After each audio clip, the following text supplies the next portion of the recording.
সকাল সকাল মাম্মামকে করে দিলাম এক কাপ হচ্ছে এই বাজে একটা ড্রিঙ্ক, আর তার সাথে দেওর আজকে বানিয়েছিল Maggi. So hello and I can back to my new blog. তোমরা তো শর্টসে দেখেইছো মাম্মাম এটা কিছুতেই খেতে চাইছে না। তোমাদের এবার জানতে ইচ্ছা করছে যে এটা কি আসলে, যেটা আমি মাম্মামকে এত কষ্ট করে খাওয়াচ্ছি। জানো তো মাম্মামে কয়েকদিন ধরে একটু ঠান্ডা লেগে গেছে জানো, আর সেই কারণে মাম্মামে দেখো চোখের অবস্থা, চোখটা কতটা ফুলেছে, তার সাথে সাথে কিন্তু কফের একটা সমস্যা দেখা দিচ্ছে, যেটা হচ্ছে মাম্মাম কথা বললে না গলার মধ্যে একটা কি আমার একটা আওয়াজ হচ্ছে। এই কারণে ঠাকুমা মানে আমার শাশুড়ি মা মানে ওকে আর কি ওই বাকস পাতা বলে না, তারপরে আর বিভিন্ন রকমের কি ছিল ওর মধ্যে আমি অতটা দেখিনি, সেটার একটা আমাকে করে দিয়েছিল, সেটাই গরম করে মাম্মামকে খাওয়াচ্ছিলাম। আর আমিও একটা ড্রিঙ্ক খেয়ে নিলাম, এটা হচ্ছে লবঙ্গ জল। অ্যাকচুয়ালি এটা আমি খাই না প্রতিদিন, আমার হাজবেন্ড খাই, ও আজকে খাইনি সেজন্য আমি খেয়ে নিলাম। দেন দেওয়ার করেছিল ম্যাগি, সেটাও খেয়ে নিলাম। আমার ম্যাগিটা যেন বেশি করে সিদ্ধ করে ফেলেছিল, সেই কারণে একটু গলে গলে গেছিল। তারপর আমি এদিকে আমার কাজে লেগে পড়লাম, আজকে অনেক জামা কাপড় কাচবো, সেই কারণে সব জামা কাপড়গুলোকে এক এক করে কিন্তু এখানে বার করে নিচ্ছি। জানো তো প্রতিদিনই ভাবি একটা করে লং ভিডিও আপলোড করো, বাট সময়ই হয়ে ওঠে না। তবে কি বলো তো, তোমরা দেখি আমার লং ভিডিওগুলো দেখতে বেশিই পছন্দ করো। এদিকে জামা কাপড়গুলোকে নিয়ে চলে এসেছি কলের এখানে, দেখো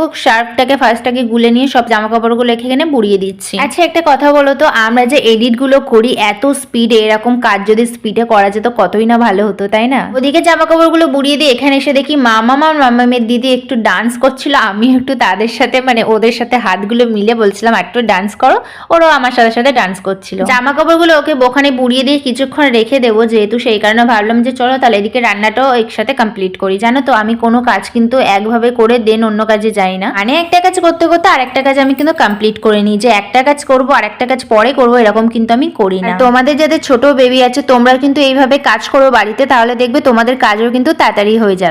মানে ধরো ওই রান্না করছি, রান্না করতে করতে হয়তো দেখা যাচ্ছে কয়েকটা জামা কাপড় কেচে দিয়ে আবার আসলাম, এসে আবার একটু রান্নার খুন্তিটা নেড়ে দিয়ে আবার কয়েকটা জামা কাপড় কাচলাম, মানে এইভাবেই কিন্তু আমি কাজ করি প্রতিদিন, সেই কারণে কিন্তু খুব তাড়াতাড়ি আমি কাজগুলো কমপ্লিট করতে পারি। আজকে করবো ডিমের তরকারি, সেই কারণে ডিমগুলোকে এখানে ভাজছি। আর এখানে কিন্তু পুরো সাদা মাটা দেখতে পাচ্ছ, তার একটাই কারণ আমার বর একদমই ঝাল খায় না, তার সাথে কিন্তু আমার মাম্মামও একদমই ঝাল খেতে পারে না। মাম্মামকে ঘরে বসিয়ে দিয়ে ও খেলা করছিল, আমি রান্না করছিলাম, আবার রান্নাঘরে চলে এসে মাম্মাম কি পরিমাণ দুষ্টুমি করছে, বলছে নাকি ও রান্না করবে, এই জন্য মাম্মামের সাথে আমি একটু কথা বলে ওকে একটু আদর করে দিলাম। তারপরেও দেখো কিছুতেই কোল থেকে নামতে চাইছে না, আমার সাথে কি একটা বলছিল, আমিও বলছিলাম সেটার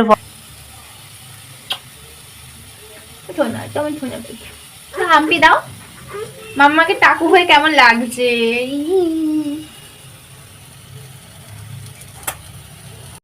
তারপর মামামকে অনেক করার পর দিয়ে আসলাম ঘরে, এখন আমি রান্নাটা কমপ্লিট করবো। জানো তো মাম্মা মামাকে বলছে মাম্মা আমি লেবু খাবো, সেই কারণে মাম্মামকে একটা লেবু কেটে দিচ্ছি, বাট ও কিন্তু খাচ্ছে না, ও কিন্তু নিয়ে